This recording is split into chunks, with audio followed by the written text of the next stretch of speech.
Mastering verbs followed by gerunds through writing exercises.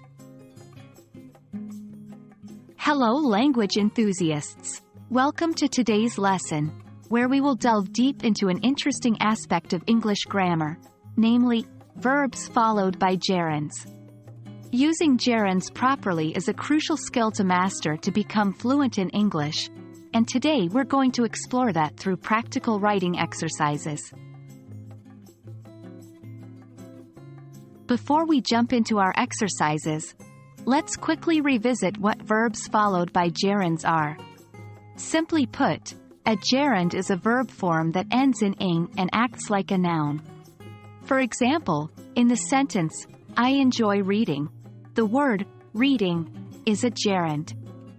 There are specific verbs in English that are typically followed by a gerund, such as enjoy, quit, avoid, suggest, etc. Our focus today will be on using these correctly in sentences.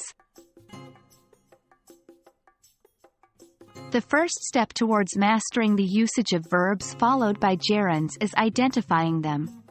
Our writing exercises will not only help you get a grip on the concept but also aid you in recognizing such structures in day-to-day English usage. Remember, practice is key here. So, let's get started. 1. Write 5 sentences using verbs followed by gerunds. Here's an example to get you started. He keeps forgetting his keys. 2. Rewrite sentences replacing a specific verb with a verb followed by a gerund. For instance, change, he likes to swim, to, he enjoys swimming. Next, we're going to practice using these structures in context. Contextual usage is important because it helps you understand how and where to use the language forms you learn. 1. Write a short paragraph about a hobby you love, using at least 3 different verbs followed by gerunds. An example could be, I love painting landscapes. I started collecting paints and brushes a few years ago.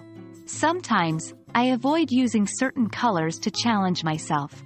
2. Craft a dialogue between 2 people where they use verbs followed by gerunds. This can help you understand conversational usage. Finally, we'll work on improving fluency. This part of the practice is essential to solidify your understanding and usage of the structures.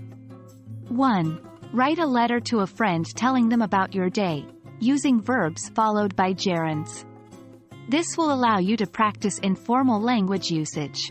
2. Create a formal letter or an email where you use verbs followed by gerunds.